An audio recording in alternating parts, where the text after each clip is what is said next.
CBI पिंजरे में बंद तोता है। अच्छा। जो मालिक की आवाज में बोलता है। ये किसी राजनीतिक व्यक्ति का बयान नहीं है।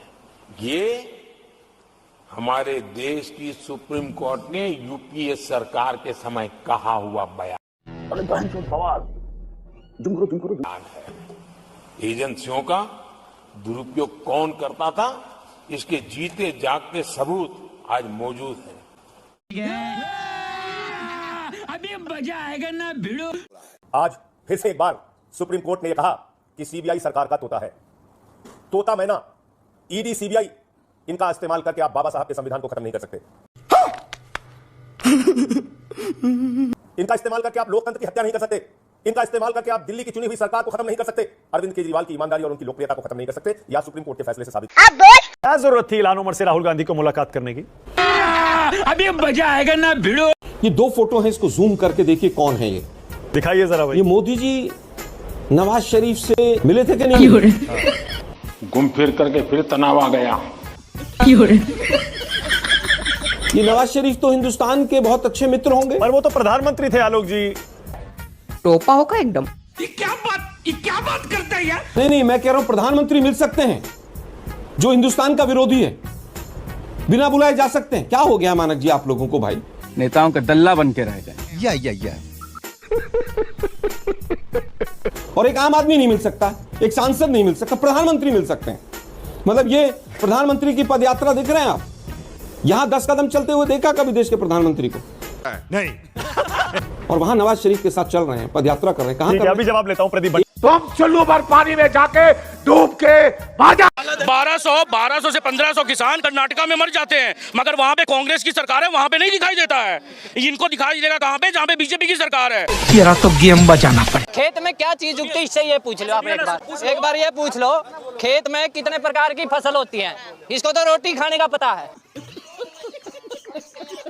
ये कहते हैं कि 22 या 25 पर एमएसपी दी जा रही है। कौन कौन सी फसलों पे एमएसपी दी है, इससे पूछ लो। इनाम दूंगा मैं इसको, इनाम दूंगा मैं इसको। और बोलो आप, पूछो इससे। कह रहे हैं कि कौन कौन सी फसलों पे एमएसपी दी जा रही है। 25 फसलों के नाम गिना दे एक बार, मैं इसको इनाम दूंगा। और बोलो कौन कौन सी फसल होती है खेतों में? 25 फसलों का नाम गिना दे भाई साहब। तो नीचे उगती है या ऊपर पेड़ पे होती है? बता दे एक मिनट। तो क्या यार, मोदी मोदी मोदी। 400 पार। अरे भैया, ऐसा लग रहा था जैसे चांदनी चौक पे ठिया लगा रखा है। आपकी आंख में आंख डाल के बात करने का काम इंडिया गठबंधन कर रहा है। क्या बात कर रहे हैं? शर्म करिए आप, शर्म आपको आनी चाहिए। आपने तो गरीबों के कपड़े छीन लिए। आप 10-10 लाख के सूट पहनने वाले लोगों 5-5 हजार करोड़ की शादियां कराते हो। अमरेशपुरी मत बनो यहाँ। सुनो तरीके से, तुम भागोगे, तुम भागने हरियाणा में। अरे भैया भगोड़े तुम हो। 400 कहाँ गया? 400 का ले रहा का क्यों? जो 400 का लगातार ढोल पीट रहे थे वो ढोल फट गया ना। मैं खुद हिंदू हूँ। अगर वो मदरसे और मस्जिदों में ताला लगाएंगे तो मैं चाहती हूँ कि हमारे मंदिरों में भी ताला लगाया जाए। हमारे लिए सभी बराबर है। धर्म के नाम पर कोई नेता बांट दे हमें, हम इतने कमजोर नहीं है कि किसी ऐसे नेता के बांटने पे हम बढ़ जाए। चंद्रयान चांद पे है, नीचे एक इंसान बैठ के उसको रिमोट से कंट्रोल करता है। तो फिर ईवीएम को एक इंसान अगल बगल में जाके कंट्रोल नहीं कर सकता है क्या? कभी पूछे आप लोगों ने मोदी जी से? नहीं पूछ सकते, क्योंकि आप लोग गोदी मीडिया में आते हैं। आप रेप कीजिए, आप आजाद हैं। आप महिलाओं का शोषण कीजिए, आप आजाद है, क्योंकि आप बीजेपी से हैं। क्या बात है सर, क्या बात है सर। कहते हैं कि मोदी जी की सरकार है, कोई आंख उठा के नहीं देख सकता हमारे। कौन नहीं देख रहा? सब देख रहे हैं। अब तो ये जनता भी आंख उठा के देखने लगी। आसाराम बापू, बाबा रामदेव, इनके भी भक्त हुआ करते थे। थोड़ा धैर्य रखिए, मोदी जी का भी सब उतर जाएगा। यूं कहते हैं 80 करोड़ लोगों को राशन दिया है, उसको अपनी सफलता बताते हैं। अबे मेरे भाई, वो विफलता है। ऐसा वक्त ना आ जाए 135 करोड़ लोगों को राशन देना पड़ता है। तुम्हें शर्म है कुछ? 45 सालों में आज बेरोजगारी सबसे ज्यादा है। हर साल 2 करोड़ नौकरी देने के वादे का क्या हुआ? डॉलर के मुकाबले रुपये की कीमत 80 के पार चली गई। कहते थे ना, जब रुपया गिरता है तो एक प्रधानमंत्री गरिमा गिरती है। अब कहाँ है? शर्म नहीं आती तुझे? वो तो पूछते थे बांग्लादेशी करेंसी नहीं गिरती, श्रीलंका की करेंसी नहीं गिरती, पाकिस्तानी करेंसी, क्या कारण है मेरे देश का रुपया पतला होता जा रहा है? ये प्रधानमंत्री जी की मेहरबानी है। और कहते हैं ना झोला उठा के चला जाऊंगा, उनको देश बता देगा झोला उठा के भी नहीं जाने देंगे, झोला चेक करा जाएगा क्या लेकर जा रहे हैं। ये तो कहते थे मैं गरीब का बेटा हूँ, 10 लाख का सूट पहनते हैं, 8,000 करोड़ का प्राइवेट जेट खरीदा है, कौन जवाब देगा? कौन जवाब देगा? कहते हैं भाई सिक्योरिटी नहीं लेंगे। आज देखिए नरेंद्र मोदी जी के पास क्या क्या। अंजना जी, सुप्रिया जी ने आवेग में आते आते कह दिया कि शंकराचार्य जी ने स्थापना की थी सनातन धर्म की। ये झूठ है, झूठ है, झूठ। मैं तो ठहरा गरीब मुसलमान, पर मुझे भी पता है कि हमारा सनातन धर्म हजारों वर्ष पुराना है। शंकराचार्य तो बाद में आए, ये धर्म पहले से था। मतलब इतना भी ज्ञान नहीं है, इसलिए इनको अब तख्ते सुलेमान के तर्ज पर सुप्रिया नहीं सुल्ताना बुलाना पड़ेगा। अभी बता दे भाई। पहले अंजना जी मैं कुछ बातें बोलना चाहती हूँ जो मेरा ऑब्जर्वेशन है। अभी मजा आएगा ना भिड़ो। मैं चाहती हूँ कि बीजेपी मुझे सुल्ताना, मुझे और बातों से और नामों से बुलाए, क्योंकि इनकी असलियत, इनका असली चाल चरित्र चेहरा, इनकी कुत्सित मानसिकता, इनकी गंदी घिनौनी मानसिकता पूरा देश देखता है। ये महिलाओं से कैसे बात करते हैं? बात तो सही है अंजना जी, 2 चीजों पर ना, राष्ट्रवाद पर और मेरे हिंदू सनातन धर्म पर मुझे बीजेपी के किसी ढोंगी से कोई सर्टिफिकेट नहीं चाहिए। गजब बेइज्जती है। कान में मैल है, आज ही अपॉइंटमेंट लेके साफ कराओ। आदि शंकराचार्य ने सनातन हिंदू धर्म के प्रचार प्रसार के लिए कान में मैल भरी है, जैसे शरीर और मस्तिष्क में भरी है। साफ कराओ तो पता चलेगा। आगे स्वाद चश्मा तो बड़ा जोरदार शाम को लगा। खाओ माँ कसम। ठीक है ना, तभी अच्छा दिखेगा सर। लीजिए दिखा दिया। हाँ बेटा, कहाँ से हैं आप? मैं सर बेसिकली पटना बिहार से हूँ। बस बिहार में बढ़ा जेडीयू नीतीश कुमार के क्या चक्कर? ये चलता रहता है सर, देश का हालात ऐसा है कि यहाँ हालात ना बदले तो इस बात पे रोना, और बदले तो उस बदलते हुए हालात पे रोना। क्या बढ़िया था गुरु।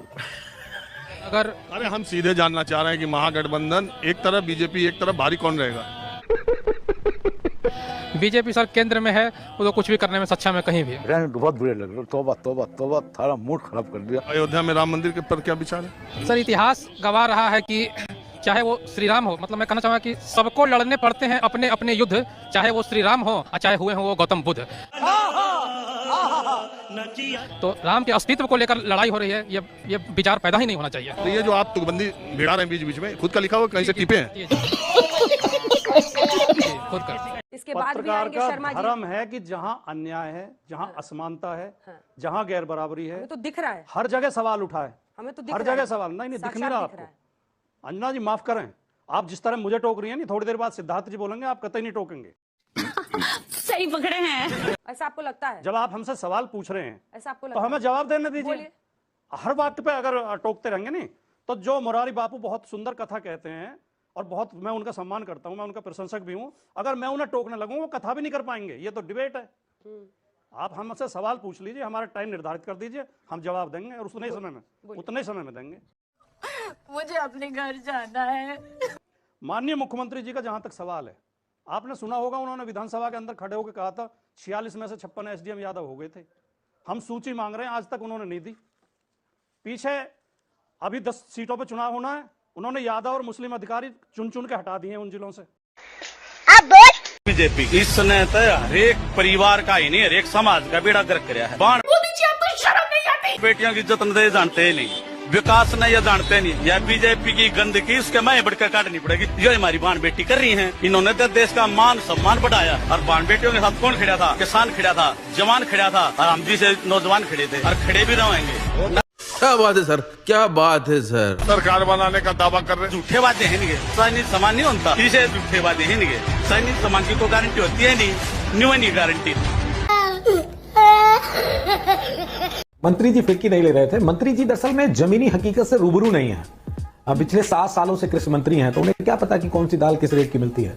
और बड़े लोग हैं, बड़े लोग रेट्स नहीं पता रखते हैं। और फिर सरकार भी कोई दाल महंगाई और इस मुद्दे पे तो उनको बनाई नहीं है। सरकार तो बनाई है दूसरे मुद्दों पे। इनको तो मुद्दों पे लड़ाई लड़नी है, हिंदू मुस्लिम। वो पेटेंट करा रखा है, मंदिर मस्जिद, पाकिस्तान हिंदुस्तान।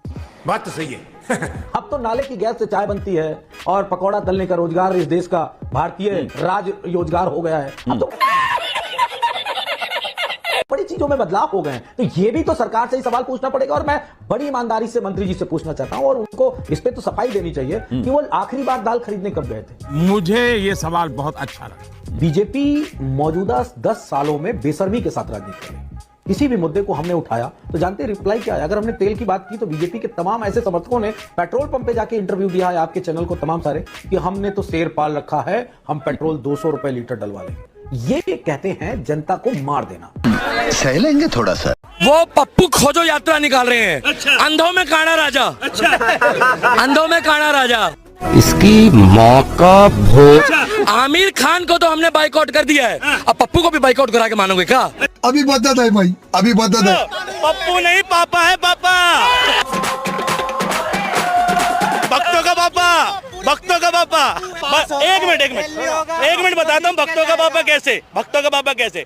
इन्हीं भक्तों ने उसे पप्पू पप्पू कहना चालू किया था और आज इन्हीं भक्तों को गोबर भक्त है, अंध भक्त कहा जाता है।